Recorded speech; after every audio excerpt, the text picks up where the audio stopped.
우리 교재 35쪽 중간 부분부터 또 읽어가면서 같이 공부하도록 하겠습니다. 저희들이 이제 영적으로 깊어지는 과정을 그랬잖아요. 계속해서 그 깊어지는 과정 가운데 어두운 밤을 경험합니다. 그러면 이제 이 깊어지는 과정을 저희들은 온전함과 순전함이라 부릅니다. 그러잖아요. 깊어지는 과정을 우리는 온전함과 순전함으로. 잘 하시는 말씀인데 그래도 잠깐 이렇게 정리하고 이렇게 해보도록 하겠습니다. 네. 이제 갈라디아서 2장 20절 말씀 있잖아요. 네, 그러니까 주님이 나를 통해서 사시고 나를 대신해서 사시는 이 삶이잖아요. 이 삶이 계속 깊어지고 온전해진다. 확장된다. 그래서 저희들이 순전함, 그 다음에 온전함이라 부르죠. 그래서 이제 물론 때로는 저희들이 이 부분을 자아상실부터 시작하잖아요. 물론 자기 부인, 자아부정, 자아상실이잖아요. 계속해서 자아가 상실되는 부분이죠. 나는 점점 없어지고 누구만 계시는 거죠? 예수 그리스도 그잖아요. 나는 없고 예수 그리스도. 그러면 이제 어두운 밤은 뭐냐? 내가 없어지는 부분이죠. 어두운 밤은 그러잖아요. 내가 없어지는 부분.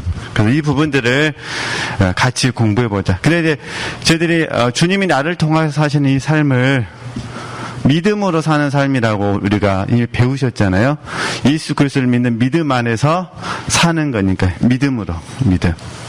그러니까 하나님은 당연히 계속해서 우리에게 어두운 밤을 주셔가지고, 물론 여기서 말하는 어두운 밤은 혼의 영역입니다. 혼에게 주시는 거죠. 혼에게. 어두운 밤을 주셔가지고 이제 계속해서 영혼 몸이 내가 아니라 누가 되도록 주님께서 되도록 이렇게 되는 부분이죠.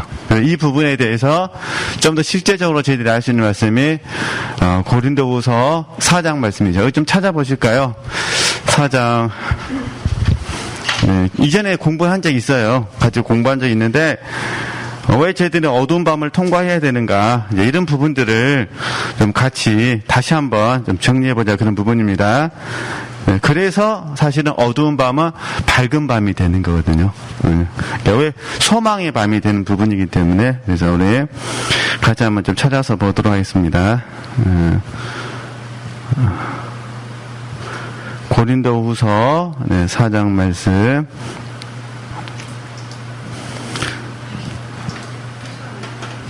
네, 10절부터 잠깐 보도록 하겠습니다. 네. 우리가 항상 예수 죽인 것을 몸에 뭐한다는 거죠? 짊어짐은, 그러잖아요. 예수의 생명도 우리 몸에 나타나게 하려 함이라. 그 다음에 12절 말씀. 우리 산자가 항상 예수를 위하여 죽음에 넘기움은 예수의 생명이, 그러잖아요. 또한 우리 죽을 육체에 나타나게 하려 함이라. 그러니까 10절 말씀에서는 예수의 생명이 우리 몸에 뭐 한다는 거죠? 나타나는 거고, 12절 같은 의미입니다. 우리 죽을 육체에 예수의 생명이 뭐 하는 거죠? 나타나게 한다. 같은 의미다, 그런 부분이에요. 그러니까 저희들이 자기 부인, 자아부정, 자아상실을 통해서도 예수의 생명이 나를 통해서 나타나고, 그죠? 예수를 위하여 넘기는 거니까 헌신이잖아요. 헌신하는 자리에서도 예수님의 생명이 나를 통해서 나타나죠. 그래서 저희들이 이제 여기서 영에서도 나타나고, 그 다음에 혼에서도 나타나고, 어때는 거죠? 몸에서도 나타나는 거죠. 몸. 그래서 저희들이 이제 먼저는 혼의 영역에서 말씀드리는 거예요.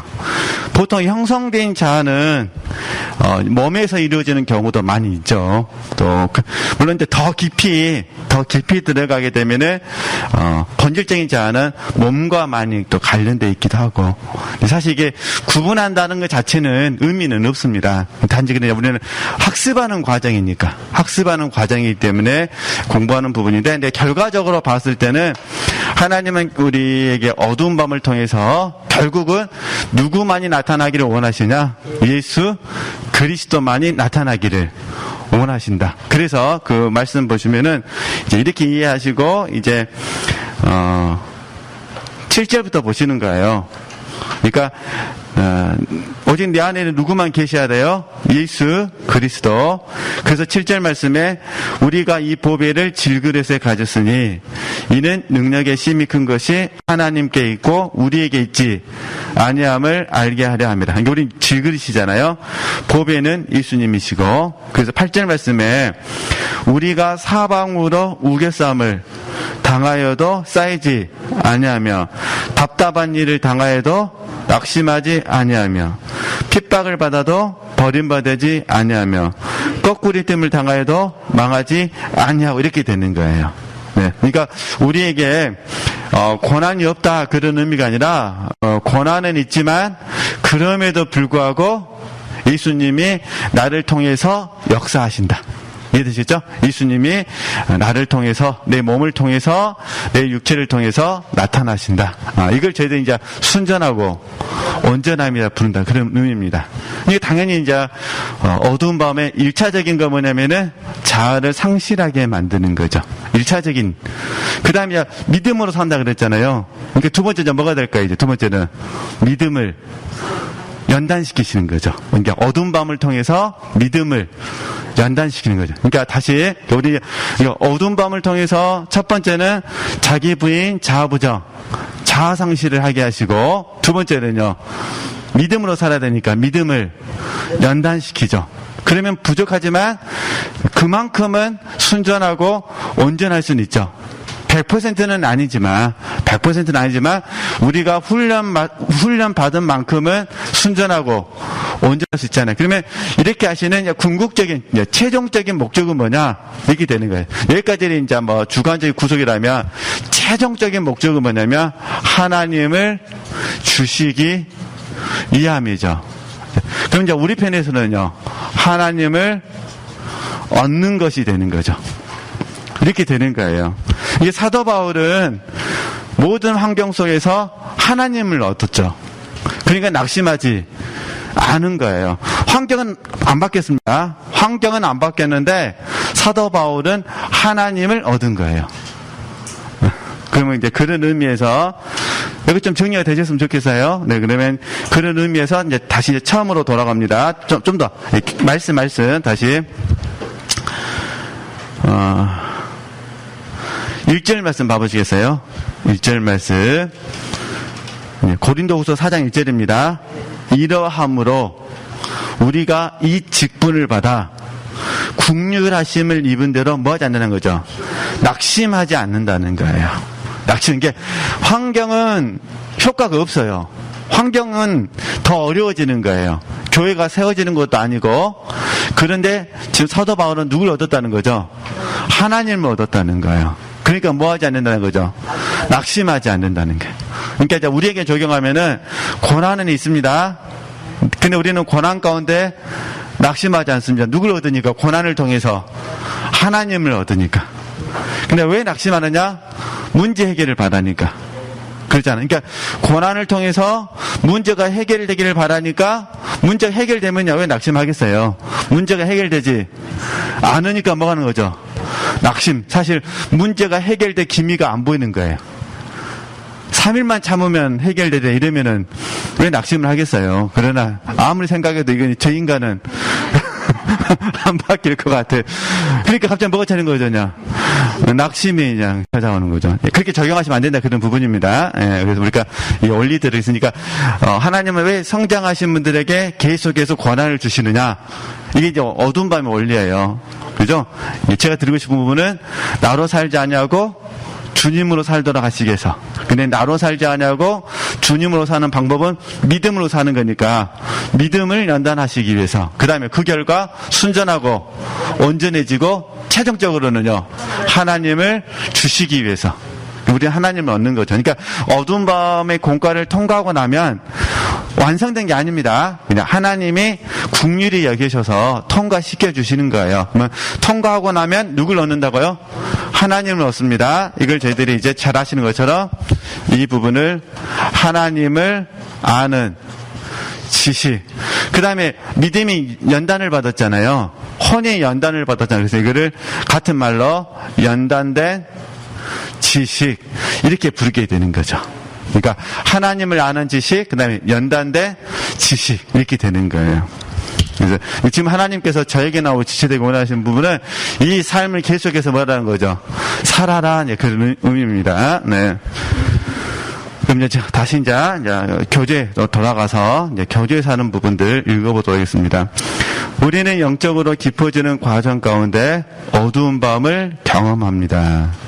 영혼의 어두운 밤은 하나님과 하나님의 어떤 것 사이에서, 이게 이제 순전해지고 온전해지는 거잖아요. 하나님과 세상 사이에서, 하나님 사랑과 자기 사랑에서 갈등이 일어날 때 찾아옵니다. 하나님은 하나님보다 하나님의 어떤 것을 사랑하지 않도록, 세상을 사랑하지 않도록, 자기를 사랑하지 않도록, 소욕에 지지 않도록 훈련을 시키십니다. 사실 영혼의 어두운 밤보다는 혼의 어두운 밤이라고 표현해야 우리가 어두운 밤을 더 이해하기 쉽습니다. 영에서 일어나는 일이 아니라 혼에서 일어나기 때문입니다. 대표적인 것이 뭐란 거죠? 마음입니다. 네. 우리의 마음은 오직 하나님만으로 충분해야 합니다. 사실 이렇게 십자가 요한이라든가 교부들이 영혼의 어두운 밤이라 표현한 이유는 가장 그 기본적인 게 하나예요. 하나님이 훈련하신다.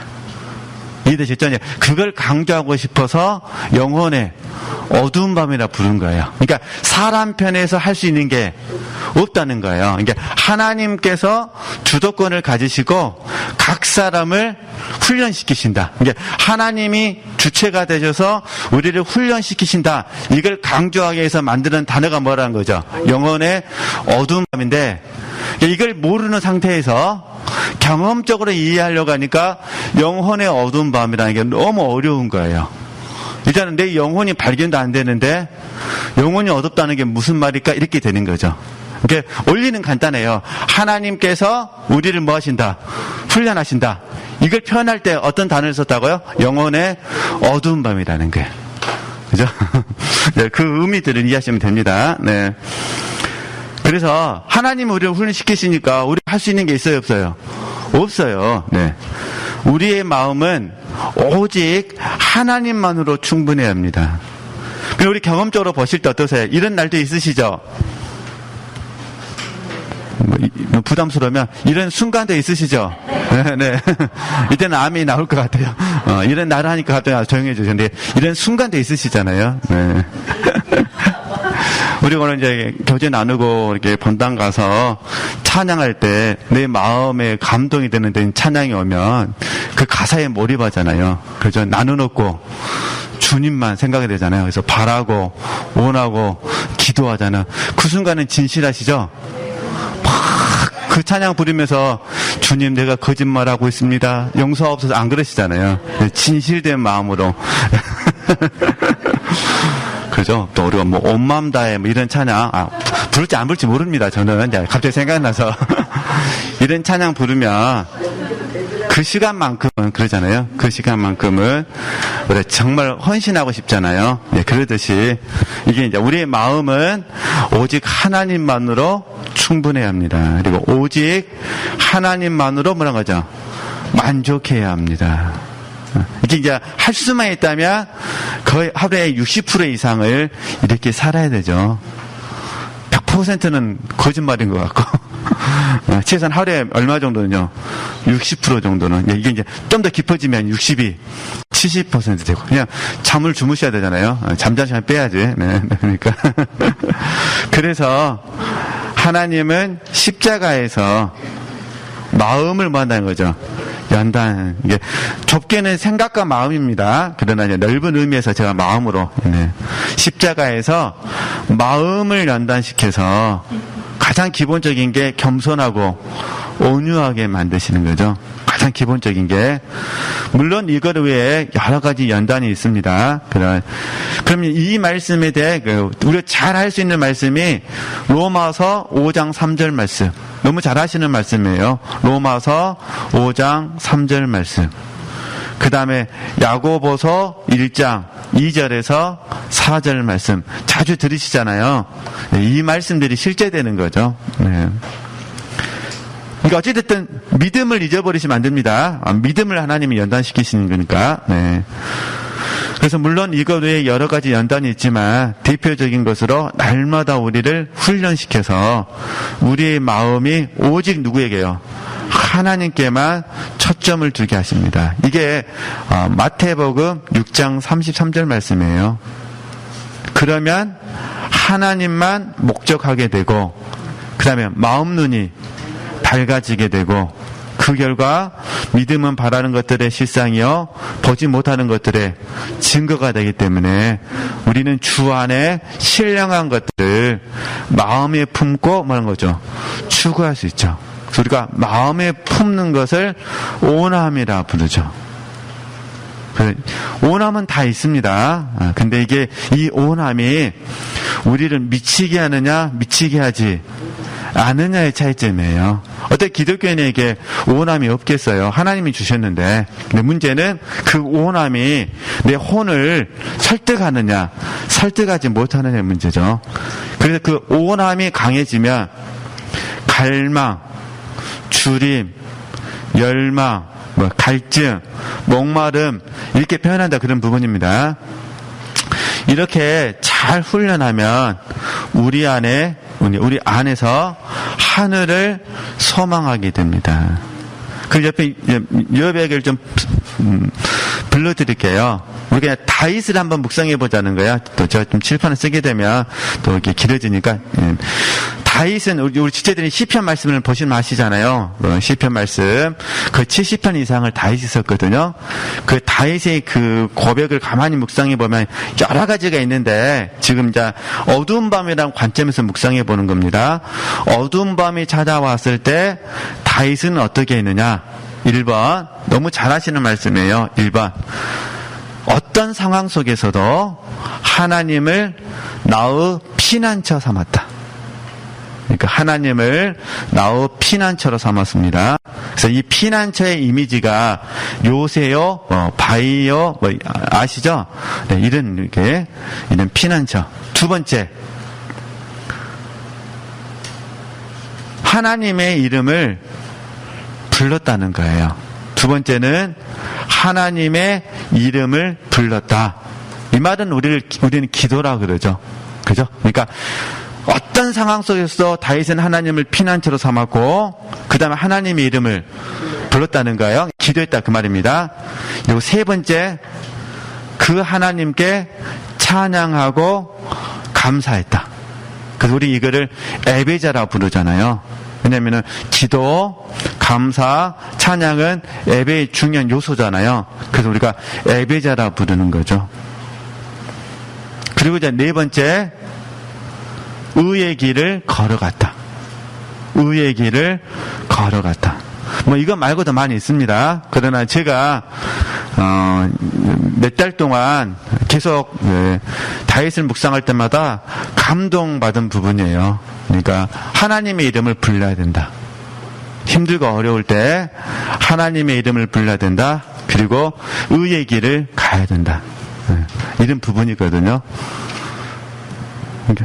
이렇게 정리하시면 되실 것 같아요. 네. 그러니까 혹시 우리가 지금 우리는 어두운 밤을 감사로 봤습니다. 이유는 딱 하나예요. 우리에게 온함이 있으니까. 순전하고 싶으시잖아요. 온전하고 싶으시고 무엇보다 날마다 하나님을 얻고 싶으시잖아요. 하나님을 얻고 싶은 온함이 있으니까 어두운 밤에 와도 우리는 기회로 받고 어두운 밤은 무슨 밤이다? 네, 기회의 밤이고 그 다음에 절대 잊어버리시면 안 됩니다. 어두운 밤은 밝은 밤이다. 아직 밝음이 내게 오지 않았을 뿐이지. 그죠? 그러니까 어두운 밤은 밝은 밤이다. 하나님은 우리에게 좋은 것을 주신 것입니다. 네, 그렇게 생각하시고 힘드실 때마다 그러면 이제 다윗처럼 시편을 묵상하시면 되셔요. 그죠? 하나님을 피난처 삼고 하나님의 이름을 부르고 하나님께 찬양하고 그 다음에 절대로 잊어서는 안 되는 거 의의 길을 걸어가셔야 돼요. 많은 분들 의의 길은 안 가죠. 힘드니까. 그러잖아요. 기도할 수는 있잖아요. 감사할 수도 있고 찬양할 수도 있죠. 하나님을 피난처로 삼을 수도 있죠. 그러나 중요한 건 어디를 가야 돼요? 의의 길을 가야 돼요. 의의 길. 이게 사실은 성장이거든요. 그렇게 하시고 우리는 의의 길까지 같이 가면 좋겠습니다. 네. 그 다음에 이제 믿음의 인내에 대해서 좀 잠깐 보겠습니다. 그래서 어두운 밤을 잘 통과하기 위해서 우리에게 필요한 덕목은 인내입니다. 인내. 그래서 이 인내라는 부분을 이제 좀 적용해 보면은 믿음의 연단, 여기서도 인내가 필요하잖아요. 믿음의 연단, 그 다음에요 마음의 연단. 그러니까 믿음의 연단, 마음의 연단 모두 중요한 부분이죠. 그래서 야고보는 인내를 온전히 이루라고 말했습니다. 우리가 잘 아시는 말씀이니까 야고보서 1장 2절에서 4절 말씀, 히브리서 10장 36절 말씀 잘 아시잖아요. 그래서 우리가 이전에 목사님께 다 배웠던 내용입니다. 인내는 소망 가운데 하나님을 바라고 뭐 하는 것이다? 기다리는 것입니다. 그래서 첫 번째, 이 인내의 훈련을 하실 때 사람 앞에 생각과 마음을 쏟지 않고 그 다음에 들리지 않아야 됩니다. 참 이게 어렵죠. 첫째에서 실패를 하게 되면 나머지는 잘 안 됩니다. 물론 우리는 감사하게 첫 번째 실패했다가 또 깨달으면 얼른 하나님께 오잖아요. 얼마나 감사해요. 네. 그러냐 훈련이니까 실패 안 하고 했으면 좋겠다 그런 마음이잖아요. 사람 앞에 생각과 마음을 쏟지 않고 그죠? 들리지 않는 거. 두 번째, 하나님 앞에 앉아 하나님께 뭐 하다는 거죠? 기도하는 거. 그리고 세 번째는요, 하나님을 잠잠히 기다리는 거. 그죠? 그래서 이 기다리는 이 과정 속에 사실은 바라봄의 원칙이 있거든요. 바라봄에. 참 우리는 못 기다려요. 그죠? 기다리는 훈련이 얼마나 힘드는지. 기다리는 것보다 내가 해버린 게 더 편하잖아요. 이게 좀 잘못된 거죠. 네, 하여튼 계속 보겠습니다. 그러므로 우리는 하나님을 기다릴 때 수동적 태도나 피동적 태도를 취해서는 안 됩니다. 적극적이고 뭐 하는 거죠? 능동적인 태도를 가져야 돼요. 여기서 적극적이고 능동적인 태도를 뭐라 부르냐? 뜻을 정함이라 불러요. 자, 뜻을 정하게. 적극적이고 능동적인 태도의 출발점이 뜻을 정하는 거거든요. 뜻을 정함. 이게 다윗을 통해서로 공부하니까 뜻을 정함이라고 공부하는 겁니다. 그리고 다니엘도 뜻을 정했잖아요. 예. 그럼 이제 사도 바울에게 적용하면 뭐가 될까요? 사도 바울을 적용하면은 각오가 되는 거죠. 그래서 항상 우리 지체들은 죽을 각오로 사셔야 되는 거죠. 그럼 우리에게 죽을 각오는 뭘까요? 우리에게 있어서 죽을 각오는 늘 하고 계시는 거예요. 늘 하고 지겨울 정도로 듣고 있는 거. 자기 부인, 자아부정, 자아상실이 되는 거죠. 근데 얼마나 힘들어요, 이게. 어떤 경우에는 너무 쉽잖아요. 그래도 감사하게 옛날보다는 많이 쉽죠. 옛날보다는. 그러나 불뚝불뚝 안 되어지는 것들을 저희들이 인식을 하니까 그 안 되어지는 부분들 때문에 저희들이 힘들다고 표현하지만은 과거에 비교하면은 참 얼마나 감사한지 이렇게 제가 단지 다만 자발성은 제가 이건 조심하셔야 돼요. 이건 뭐 좀 설명해 드릴게요. 이게 자발성은 뭐 하셔야 돼요? 이 자발성 때문에 사실은 선한 자아가 나가요. 이 자발성 때문에. 자발성은 정말 조심하셔야 돼요. 또 선한 자만 나간 것이 아니라 소명적 은사가 나가버려요. 이 자발. 그러니까 이제 제가 여기서 표현하는 건 뭐냐면은 옆에 써놨어요. 하나님은 원하지 않으신데 내가 원해서 하는 거, 이게 자발성이에요. 그러니까 능동적인 태도하고 자원하는 마음은 달라야 됩니다. 이해되시겠죠? 자원하는 마음하고, 이게 자원하는 마음은 뭐냐면요, 조금 전에 각오라 그랬잖아요. 그러니까 순종할 마음의 자세가 되어 있는 거예요. 이게 자원하는 거예요. 그래서 하나님이 기회를 주시면 뭐 한다는 거죠? 능동적으로 적극적으로 내가 그걸 감당하는 거야. 이걸 이제 자원하는 마음이라 그러거든요. 근데 자발성은 하나님의 뜻과 상관없이 선한 자아로 하거나 내가 소명적 은사 속에서 하는 거예요. 주로 이제 만약에 가르치고 양육하는 소명적 은사를 가지신 분들은 자발성 때문에 실패를 많이 해요. 그냥 주님은 원하지 않은데 내가 가서 뭐 한다는 거죠? 내가 가서 저 어린 불쌍한 영혼을 가르치겠습니다. 근데 사실은 하나님께서 허락하지 않은 이상은 성령의 역사가 없죠. 그러잖아요. 그러니까 나는 잘 가르쳤다고 생각할 수 있지만은 상대방이 못 받는 거죠. 이게 문제예요. 그리고 또 그런 분들은 오해해요. 나는 파수꾼이 되어서 외쳤다. 내가 못 받았으니까 누구 문제다? 네 문제다. 근데 하나님은 하시는 말씀은 난 너 보낸 적이 없다, 이렇게 되는 거거든요. 예, 그래서 저희들이 참 제가 훈련하면 할수 느끼는 게 이런 부분들이 좀 어려운 것 같아요. 그래서 항상 분별하고 행하고 이런 훈련들을 해 보셔야 됩니다. 이제 제가 깨달은 건 그거예요. 안 된다고 포기하면 될 가능성이 없어요. 그러나 실패해서 하면 한 번은 성공할 수 있어요. 그러시죠? 그러면 이제 한 번이 또 한 번이 되고, 한 번이 또 한 번이 되고, 이렇게 하는 거예요.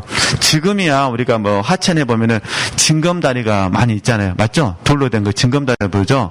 근데 그 징검다리를 지금 뭐 포크레인 같은 걸로 막 하지만 옛날에는 막 손으로 했다고 생각을 해보도록 하겠습니다. 그럼 어떻게 합니까? 그냥 하나 놓는데 시간이 엄청 많이 걸립니다.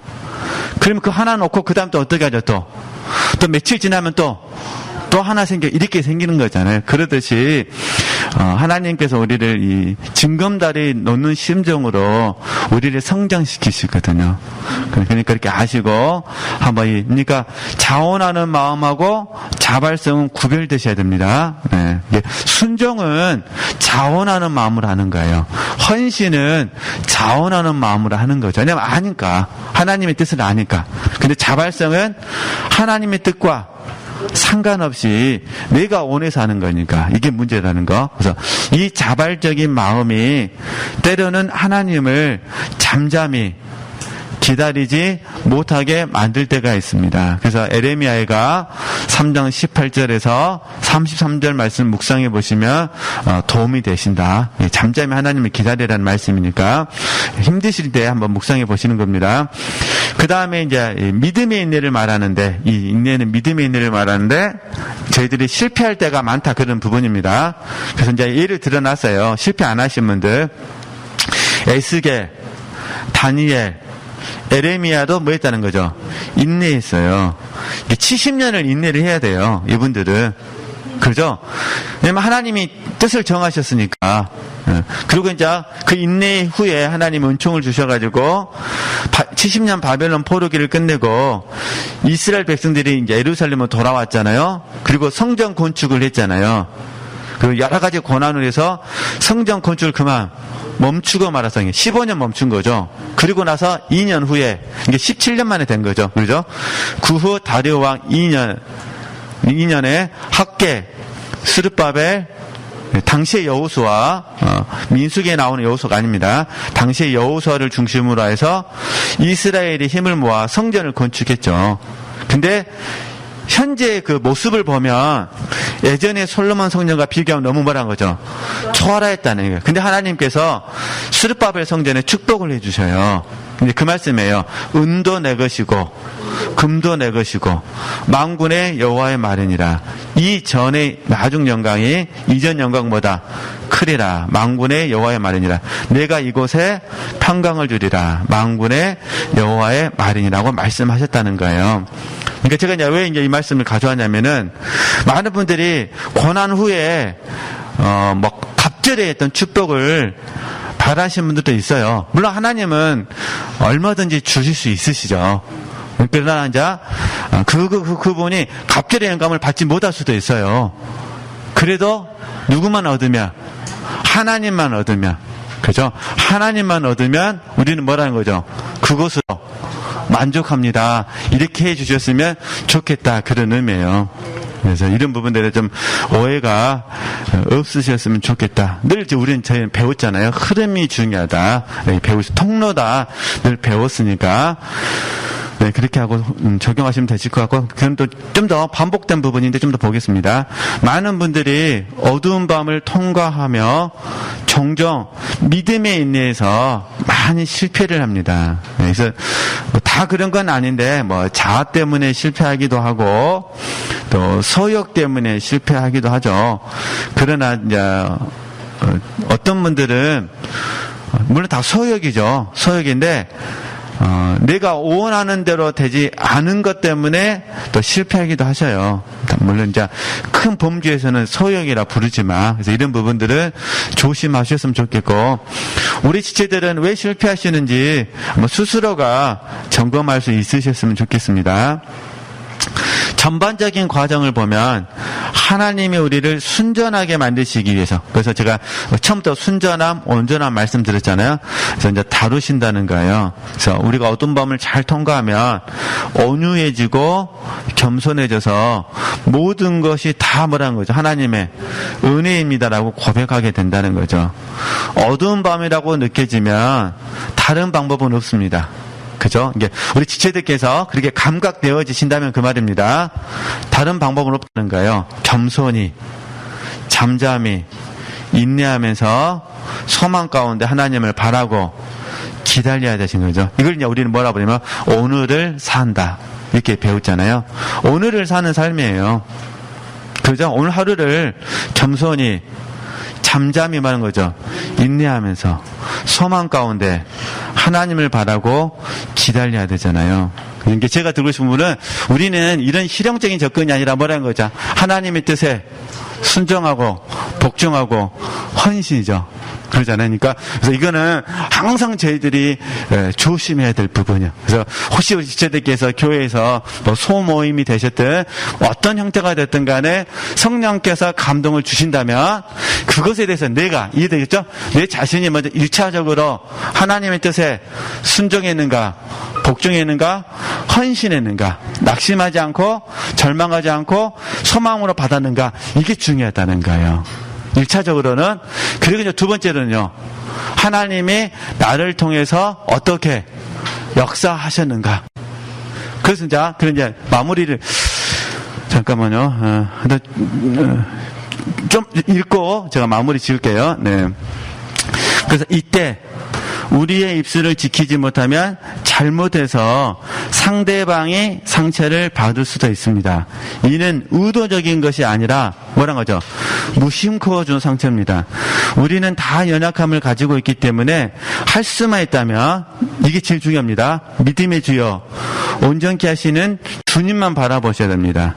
그럼에도 불구하고 힘들면 영적인 멘토나 영혼의 친구들에게 성경을 받는 것도 좋은 방법입니다. 그래서 오늘 여기까지 하고요. 이제 그러면 제가 조금 전에 이야기했던 거 다시 저희들 고린도후서 말씀을 읽었기 때문에 그걸 마무리 지을게요. 네. 고린도후서 4장 말씀. 그래서 혹시 힘드셨다면 그렇게 적용해 보시는 겁니다. 다시 봐보세요. 1절 말씀. 고린도후서 4장 1절 말씀. 이러므로 우리가 이 직분을 받아 국률하심을 입은 대로 뭐하지 않았다는 거죠? 낙심하지 아니했다는 거예요. 그러니까 하나님의 뜻에 대해서 순종한 것으로 충분하다는 거예요. 그래서 이제 3절 말씀 보면요. 만일 우리 복음이 가리웠으면, 이 말은 무슨 말이냐면은 사도 바울이 복음을 전했는데 복음을 받은 사람이 있고 받지 못한 사람이 있다는 거예요. 근데 지금 고린도 후서에서 아시아에서 복음을 전한 내용을 말할 때는 복음을 수용하는 사람이 별로 없었어요. 그 말이에요. 그러니까 우리 복음이 가리었으면 누구에게 가렸다는 거예요? 망하는 자들에게 가리운 것이라는 거예요. 하나님에게는 아니라는 거예요. 누구에게는요? 나에게는 아니라는 거예요. 이해되시겠죠? 그 사람에게는 있었는데 나에게는 복음이 내게 가리우지 않았다는 거죠. 그리고 이게 이제 4절 말씀에 그 중에 이 세상 신이 믿지 아니하는 자들의 마음을 혼미케 하여 그리스도의 영광의 복음의 광채가 비치지 못하게 했다, 이렇게 말하거든요. 그러니까 결론은 뭐냐면은 다시 하나님께서 우리에게 감동을 주셨다면 우리는 그 감동에 순종하는, 이해되시죠? 순종하는 내가 중요하지 나를 통해서 그 사람이 받지 않은 것이 중요한 것이 아니라는 거예요. 1차적인 거. 자, 2차적인 건 뭐냐면은 그럼에도 불구하고 혹시 나 때문에 그 사람이 복음을 수용하지 못한 건 아닌지 하면서 그를 바꾸는 것이 아니라 누굴 바꾼다는 거죠? 나를 바꾼다는 거예요. 그렇게 적용하시면 좋겠다. 그래서 어찌됐든 실용은 항상 조심하셔야 됩니다. 실용적인 부분들은 항상 경계해 주셔야 돼요. 우리에게 중요한 거는 하나님의 뜻에 순종했냐, 복종했냐, 헌신했냐가 중요하다는 거. 그죠? 저도 이제 그런 의미에서 LA 사역을 항상 생각하거든요. 하나님이 저를 그곳에 파송하시는 거예요. 이제 파송받은 저는 뭐 해야 될까요? 순종하는 거죠.